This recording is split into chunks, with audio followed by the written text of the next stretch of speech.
జై స్వరాజ్య టీవీ ప్రేక్షకులందరికీ నా నమస్కారములు. నేను మీ సత్య, హ్యూమన్ రైట్స్ అడ్వొకసీ అడ్వైజరీ. ఈరోజు నేను మీ ముందుకు రావడానికి గల ముఖ్య కారణం బెట్టింగ్స్. తెలుగు రాష్ట్రాలలోనే కాదు, భారతదేశం మొత్తాన్ని అతలాకుతలం చేసేస్తున్నటువంటి ఈ బెట్టింగ్స్ యాప్ మన జీవితాల మీద, మన భావితరాల భవిష్యత్తు మీద ఏ విధంగా మనల్ని మానసికంగా ఎంత బాధకు గురి చేస్తుందో, ఇబ్బందులకి ఎన్ని ప్రమాదాలకు కారణమవుతుంది అనేది ఈరోజు మనం డిస్కస్ చేద్దాం. ఇప్పుడు మీ అందరికీ తెలుసు, బెట్టింగ్ యాప్స్లో ఫస్ట్ వాళ్ళందరూ ఏం చేస్తారంటే, మీరు ఒక 500 రూపీస్ మాకు సబ్స్క్రైబ్ చేసుకోవాలండి. సబ్స్క్రైబ్ చేసుకున్న వెంటనే ద ఫస్ట్ కస్టమర్ కింద నేను మీకు ఒక టోకెన్గా నేను మీకు ఒక 1500 రూపీస్ ఇస్తాను.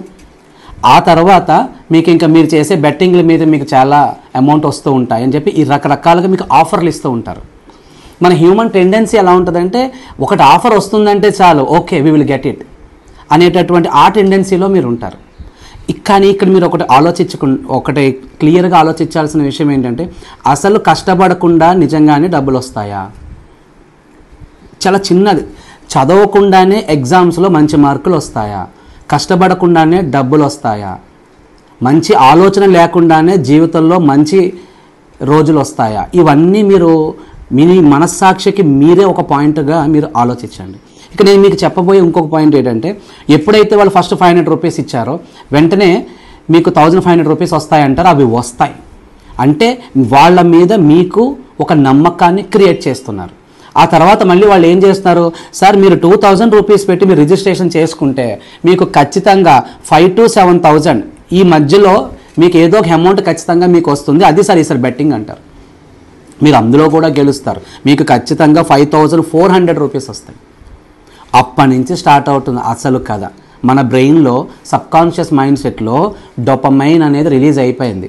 అంటే నేను ఇస్తుంటే నాకు వస్తున్నాయి, నేను ఇస్తుంటే నాకు వస్తున్నాయని.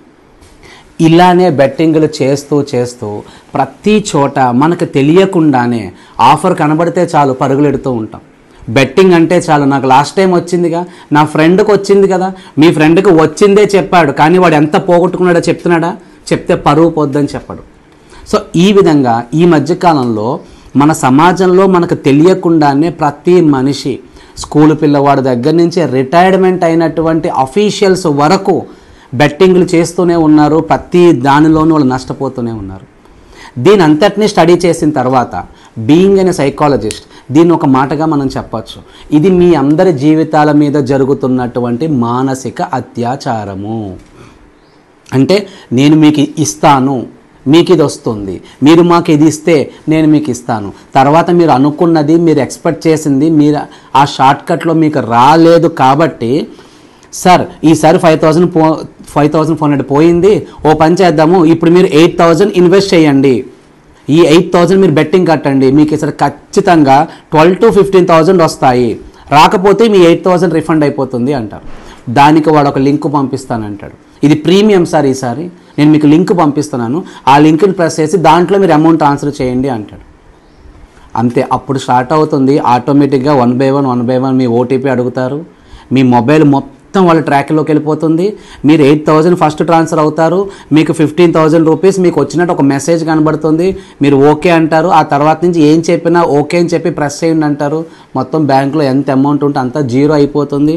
అయిపోవడమే కాకుండా అది అంతటితో ఆగట్లేదు సార్, మీరు బెట్టింగ్లో దాదాపు 5 లక్షల రూపాయలు పోగొట్టుకున్నారు, ఇప్పుడు మీరు ఇదంతా కట్టాల్సిందే, లేకపోతే మీ మీద చట్ట ప్రకారం చర్యలు తీసుకుంటాము, మా మనీ రికవరీ వాళ్ళు ఏజెంట్స్ మీ దగ్గరికి వస్తారు, మీ మీద కేసు ఫైల్ చేస్తారు, మీరు బెట్టింగ్ల ప్రకారం మీకు అమౌంట్ వచ్చింది, మీరు తీసుకున్నారు, ఇప్పుడు మీరు కట్టాల్సింది కాబట్టి మీరు ఖచ్చితంగా కట్టాల్సిందే. తర్వాత మీరు 8,000 ఇవ్వడం, మీకు 15,000 రావడం, ఆ తర్వాత నుంచి మొత్తం మీ బ్యాంక్ మొత్తం లూట్ అయిపోవడం, చివరికి మీరు 5 లక్షల రూపాయలు మైనస్ బ్యాలెన్స్లో ఉన్నారు. ఖచ్చితంగా ఈ బెట్టింగ్లో మీరు ఓడిపోయారు కాబట్టి మీరు 5 లక్షలు కట్టాల్సింది. అక్కడి నుంచి హరాస్మెంట్ అనేది స్టార్ట్ అవుతుంది. మీ నెంబర్లు ఎక్కడెక్కడికో వెళ్ళిపోతాయి, కలెక్షన్ ఏజెంట్లు వచ్చేస్తూ ఉంటారు, రోజుకు ఒకసారి కాల్ చేస్తూ ఉంటారు. మీరు ఇలా బెట్టింగ్ యాప్లు చేసి మోసపోయామని చెప్పి మీ ఆఫీసుల్లోనూ, మీరు పనిచేస్తున్న ఆ యొక్క ఆఫీసు ప్రెమిసెస్లోను, మీ ఫ్రెండ్స్తోనూ, వాళ్ళతో వీళ్ళతో షేర్ చేస్తామంటారు. వాళ్ళ నెంబర్లు వీళ్ళకి ఎలాగాని అస్సలు ఆశ్చర్యపోకలేదు, మీరే ఒక లింక్ మీద క్లిక్ చేశారు, మీ ఫోన్లో ఉన్న కాంటాక్ట్స్ అన్నీ వాళ్ళకి వెళ్ళిపోయాయి. దాన్ని బట్టి మీరు ఎక్కువగా ఎవరితో చాట్ చేస్తున్నారో వాళ్ళకి తెలుస్తుంది. ఆ ఫ్రీక్వెంట్ రీసెంట్ కాల్ రిజిస్టర్ని బట్టి వాళ్ళందరికీ మీ మెసేజ్లు వెళ్ళిపోతూ ఉంటాయి. ఈ విధంగా మీ యొక్క యాప్స్ మొత్తం వాళ్ళ హ్యాండ్ ఓవర్లోకి వెళ్ళిపోయి బ్యాంక్ నుంచి కూడా వాళ్ళ అమౌంట్ మొత్తం లూటీ చేసేస్తూ ఉంటారు.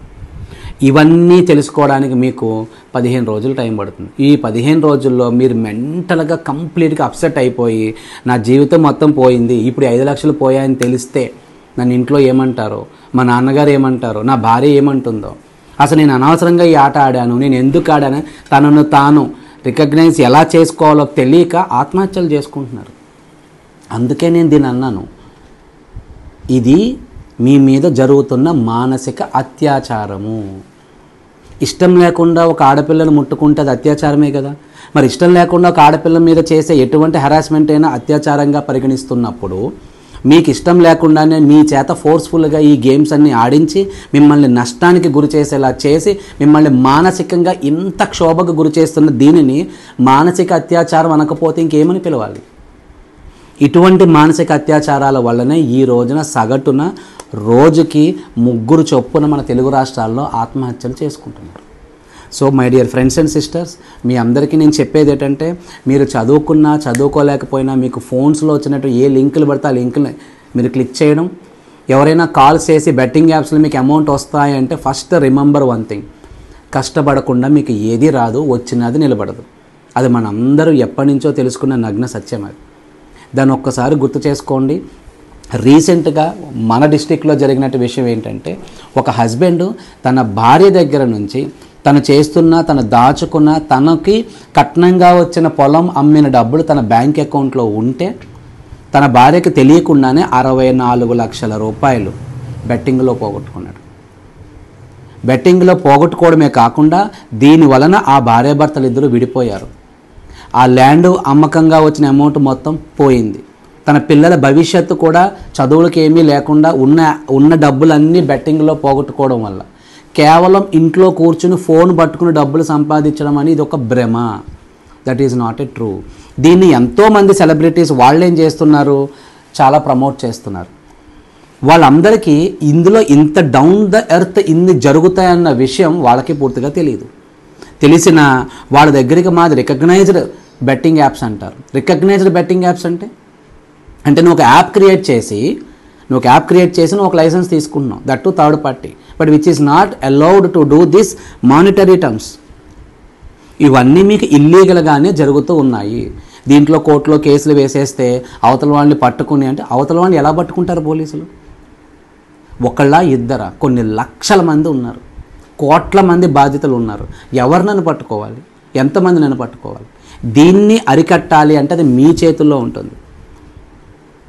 దీన్ని అరికట్టాలంటే అది మీ చేతుల్లోనే ఉంటుంది. యద్భావం తద్భవతి. మీ మనసులో ఏదైతే అనుకున్నారో అదే జరిగింది. ఇప్పుడు మనందరం చేయాల్సింది ఏంటంటే, చట్టం పని తను చేసుకుంటోంది. మీరు కంప్లైంట్ ఇస్తే తీసుకోవడం, దాని మీద మ్యాక్సిమం ఎంక్వైరీ చేయడం, దొరికిన వాళ్ళని కోర్టుకు తీసుకురావడం, రికవరీ చేయడం, రికవరీ అయిన అమౌంట్లో మీకు ఎంతో కొంత ఇప్పించడం, ఇలా జరుగుతూ ఉంది. కానీ మరి మనమేం చేయాలి? మన సమాజానికి మనమేం చేయాలి? మనకి ఇది తెలుసు, మన ఫ్రెండ్కి తెలియదు కదా, తనతో కూడా మాట్లాడాలి. అరే రీసెంట్గా ఇలా జరిగిందంట, మనకు తెలిసిన వ్యక్తికి ఇలా జరిగింది, సో మనకు కూడా ఇటువంటి ఏమైనా వస్తే మనం సమాజాన్ని మనం ఎడ్యుకేట్ చేయాలి. ఎడ్యుకేట్ చేసి ఇటువంటి యాప్స్ అన్నీ మన వైపు నుంచి మనం ఎంతవరకు మనం చదువుకున్న వాళ్ళం కదా, మనం ఎన్నో షార్ట్స్ చేస్తూ ఉంటాం, ఎన్నో వీడియోస్ చేస్తూ ఉంటాం, ఎన్నో పోస్టులు పెడుతుంటాం. తెల్లారితే చాలు స్టేటస్లో ఖచ్చితంగా 4-5 ఫొటోస్ పెడతాం. ఒక్క ఫోటో నో బెట్టింగ్ యాప్స్ పెట్టండి చాలు. ఒక్క స్టేటస్ రోజుకు ఒకసారి, వారానికి ఒకసారి ఖచ్చితంగా డిస్కషన్ వస్తుంది. ఏంట్రా ఈ మధ్య నువ్వు బెట్టింగ్ యాప్స్ మీద పెడితే నువ్వేమైనా ఆడుతున్నావు అంటే, చిచ్చి నేను బెట్టింగ్ యాప్స్ నేను ఆడట్లేదు. మనలాంటి యువకులు తెలిసి తెలియక ఇటువంటి బెట్టింగ్ యాప్స్ ఆడి అందులో మోసపోయి వాళ్ళు నష్టపోయి ఆత్మహత్యలు చేసుకుంటున్నారు. నేను డైరెక్ట్గా వెళ్ళి ఎవరిని నేనేం కాపాడలేను. నా వంతు సాయంగా ఈ సమాజానికి రోజుకు ఒక్క స్టేటస్ అయినా పెడితే అది 10 మంది ఇంకో 10 మందికి, రోజుకు ఒక్క పోస్ట్ పెడితే 10 మందికి ఇంకో 10 మందికి పంపిస్తారు. నో బెట్టింగ్ యాప్స్ అనేది అందరికీ తెలియాలి. ఆ యొక్క క్వశ్చన్ని రేస్ చేయాలి. వాళ్ళ మనసులో వాళ్ళ ఆలోచనలో నో బెట్టింగ్ యాప్స్ అనే దాన్ని నేను రేస్ చేస్తే చాలు. బికాజ్ ఒక ఆలోచనే మనిషికి ముందుకు నడిపిస్తుంది. 500 రూపాయలు రిజిస్ట్రేషన్ చేయగానే 1500 వచ్చాయనే ఆలోచనే దీని అంతటికీ కారణం. అది తప్పు అని ప్రూవ్ చేయాలంటే నేను ఒక ఆలోచన సమాజంలో కలిగించాలనుకుంటున్నాను, అదే ఈ post. So my dear friends and sisters, రోజు మన ఫోటోలే, లేదంటే ఎవరో సెలబ్రిటీ ఎక్కడో పెళ్లి చేసుకున్నాడంటే, ఎవరో సెలబ్రిటీ ఇక్కడ కారు కొన్నాడంటే, ఇవన్నీ మనకెందుకు?